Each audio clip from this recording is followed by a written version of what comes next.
kaderisasinya tidak jelas, jadi anggota partainya juga tidak lama, berproses dari bawah juga tidak pernah terjadi, tapi karena dia adalah anak seorang penguasa, dia kemudian mendapatkan kemewahan di atas rata-rata. Siapa yang dikorbankan? Banyak hal yang dikorbankan. Pertama, kompetisi dikorbankan, jadi tidak sehat. Dimanapun di negara ini melawan kekuasaan politik itu nggak gampang. Jadi barang busuk sekalipun diusung, kalau diusung oleh kekuasaan, instrumen-instrumen yang saya kira seperti instrumen negara, itu pasti relatif akan memenangkan pertarungan. Kan itu yang sebenarnya menjadi perbincangan. Jadi Anda bagi siapapun boleh di negara ini untuk menjadi pejabat publik. Presiden, gubernur, bupati, wali kota, anggota dewan dan seterusnya. Tapi tolong berikan pendidikan politik yang bagus bagi kita.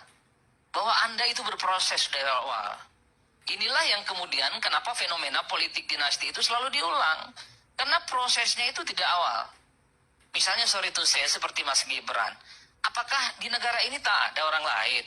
Dulu muncul nama Erick Thohir, muncul nama Ridwan Kamil, muncul Sandiaga Uno, ada Bu Hovifah. Nama-nama top yang saya kira punya pengalaman dan rekam jejak yang cukup panjang. Kenapa mereka tidak bisa maju? Kalau menggunakan logikanya Bang Faisal, karena bukan anak presiden. Kan itu saja. Erick Thohir kurang apa? Bikin PSSI mantap, sekolahnya di luar, bohir. Apalagi, panjang lah ceritanya, Sandiaga Uno apalagi, dan seterusnya. Tapi karena garis tangan mereka itu bukan anak presiden, tak ada privilege dan kemudahan. Sehingga harapan mereka untuk berkompetisi dalam Pilpres itu hilang.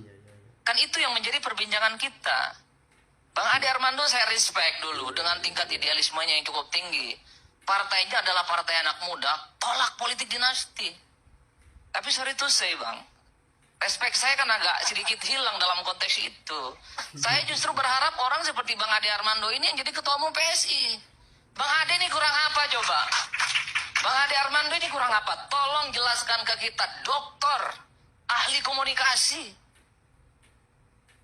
pejuang HAM dan pluralisme paling depan, siap mati dan dibully demi demokrasi dan toleransi, tapi nggak punya kesempatan untuk jadi ketua umum partai.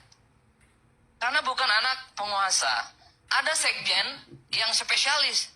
Seperti Bang Raja Juli Antoni. Bang Raja Juli itu kurang gimana? S2 dan S3-nya di luar negeri. PhD.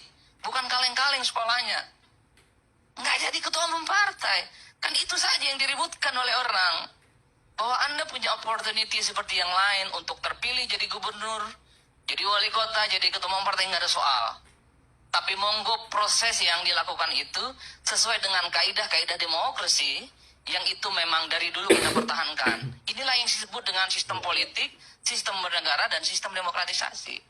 Ini agak ngeri-ngeri sedap Bang kalau begini ceritanya. Kalau ini akan menjadi sesuatu hal yang dijadikan portofolio ke politik ke depan, semua presiden misalnya punya mimpi supaya keluarga besarnya terjun ke politik dengan cara-cara yang melalui proses yang itu instan. Saya khawatir ya politik kita tidak akan berkembang. Jadi Bang Faisal ini sekalipun kritiknya sampai sidratul muntaha kerasnya, bikin partai hampir tiap hari, jangan pernah berharap partainya akan menang, apalagi bermimpi jadi presiden. Padahal pengalaman politiknya, jadi aktivis dan seterusnya, saya kira cukup luar biasa. Jadi hal-hal yang semacam inilah sebenarnya secara kritikal tanpa henti harus kita bicarakan. Saya kebetulan ngajar perilaku pemilih, partai politik, dan pemilu. Pertanyaan mahasiswa hampir sama. Untuk apa Pak kita berdiskusi ini di ruang kelas? Enggak ada gunanya. Kalau para elit dan politisi tidak pernah menjalankan apa yang kita pelajari di kelas. Hopeless mereka. Karena at the end of the day-nya bagi mereka, power, penguasa dan kekuasaan menjadi kunci dan instrumen untuk memenangkan pertarungan politik di negara ini.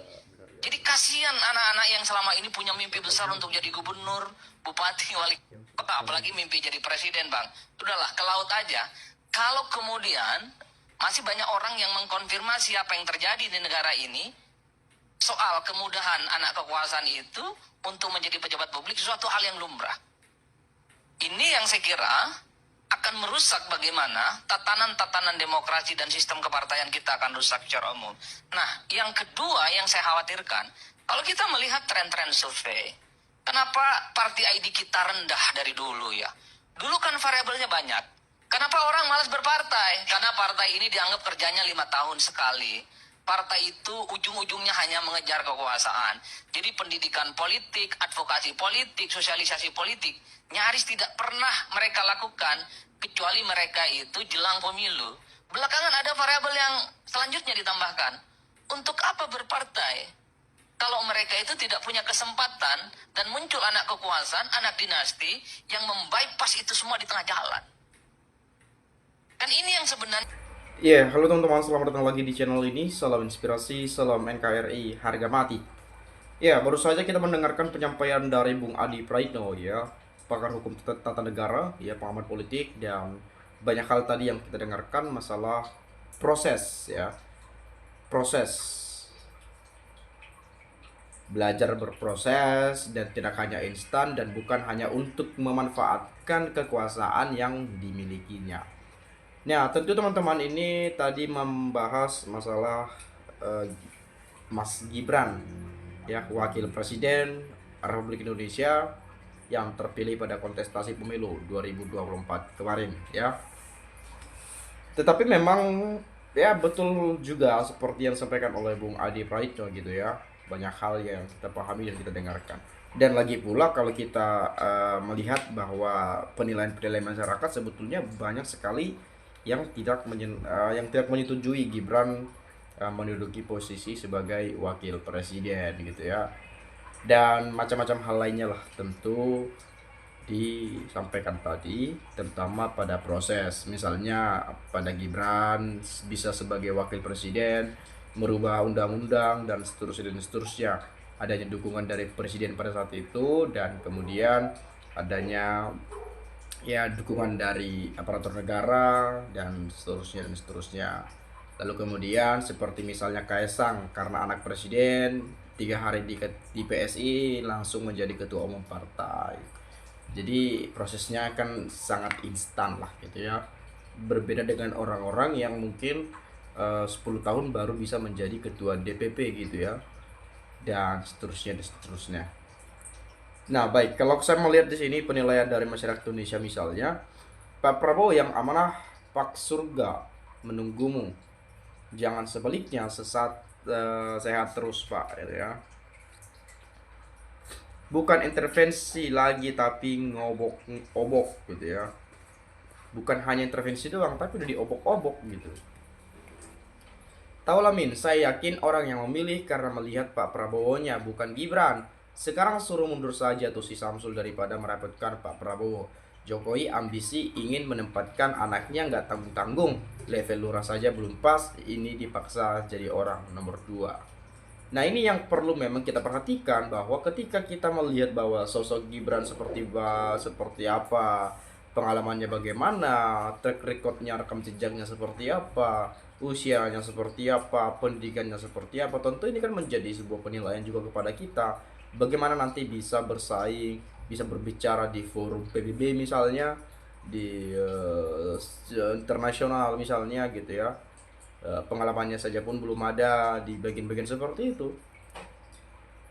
Setidaknya beliau pernah lah jadi gubernur misalnya, dan mungkin pernah di bagian legislatif, ya, edukatif, eksekutif, atau apapun itu, ya misalnya seperti itu.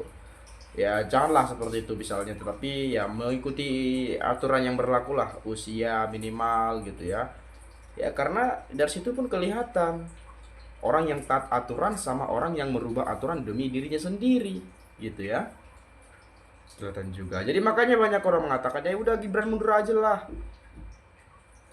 hanya sebagai uh, ban serap doang, jadi apa namanya, jadi beban dan yang lainnya gitu ya. Banyak sekali seperti itu penyampaian yang sering sekali saya dengarkan juga teman-teman ya. Nah lalu kemudian kalau kita melihat mulai jadi wapres sampai akhir jabatan baru dicopot, mungkin begitu Pak. Nah kita nggak tahu lah, tapi banyak sekali masyarakat Indonesia yang tidak suka Gibran di posisi itu. Istilahnya bukan tidak suka karena benci atau apapun itu, tetapi memang dari segi pengalaman, dari segi apa namanya, tingkah laku, usia dan seterusnya, mungkin itu yang menjadi sebuah penilaian masyarakat Indonesia sehingga berani mengatakan bahwa lu belum cocok di situ, belum belum apa namanya, belum bisa gitu ya. Karena masih banyak putra-putri bangsa Indonesia yang kompeten pada saat menjelang Pilpres ya, nama-namanya yang tercuat gitu ya. Ada Pak Erick Thohir, ada Bu Kofifa, ada sempat juga nama AHY gitu ya, ada juga nama-nama yang lainnya lah yang mungkin pengalamannya jauh lebih luas dibandingkan seorang Gibran seperti itu ya. Nah, kemudian rusaknya negara bila presiden salah gunakan kekuasaan. MK dibajak, MA dibajak, jadi fasilitator korup. Korup jadi sandraan, etika ditabrak, akademisi diabaikan, kompetensi diabaikan, kompetisi diabaikan. Jadilah bocil pejabat ingusan. Nah, jadi tak heran bila teman-teman mungkin mengingat berdasarkan OCCRP, Jokowi masuk dalam finalis 5 daftar tokoh terkorup di dunia, yaitu dinobatkan sebagai nomor 3. Kenapa? Nah, korupsi ini apalagi sekelas pemerintah gitu ya, apalagi sekelas presiden, tokoh dan lain-lain, tidak hanya cenderung kepada uang. Korupsi tidak hanya uang saja, tetapi korupsi ini bisa juga menyalahgunakan kekuasaan, ya, membantu keluarga dengan ya mungkin hal-hal yang lain, memperalat dan lain-lainnya, ya. Pokoknya lebih tepatnya menyalahgunakan kekuasaan lah gitu. Itu juga bisa termasuk dalam bagian daripada korupsi. Teman-teman juga pasti tahu ada korupsi waktu, korupsi ini, korupsi itu dan lain-lain. Jadi banyak sekali ya. Jadi kalaupun ada dari OCCRP tokoh terkorup ya tidak hanya uang saja. Tetapi itu juga tadi seperti yang saya katakan ada penyalahgunaan kekuasaan. Nah, yang terakhir, mohon maaf, ini semua politik keserakahan. Pak Jokowi terpaksa merombak undang-undang dari pertama duduk jadi RI 1 hingga mencalonkan yang kedua menjadi RI 1, tetap merombak undang-undang demi anaknya Gibran, demi keluarga dan dinastinya yang sayang di bawah naungan Jokowi semua jadi bodoh akibat banyak borok jadi kunci Pak Jokowi. Jadi bahasa kasarnya kita menyebutkan ya banyaklah sudah yang tersandra kasus-kasus hukum gitu ya. Tapi inilah sebetulnya menjadi bukti bahwa ya aturan bisa diubah kalau Anda anak presiden gitu ya. Tapi nggak semua presiden seperti itu ya. Tapi ada-ada aja gitu. Mungkin sekian yang dapat saya sampaikan. Kurang lebihnya saya minta maaf. Sekali lagi saya ucapkan terima kasih. Salam inspirasi, salam NKRI. Harga mati.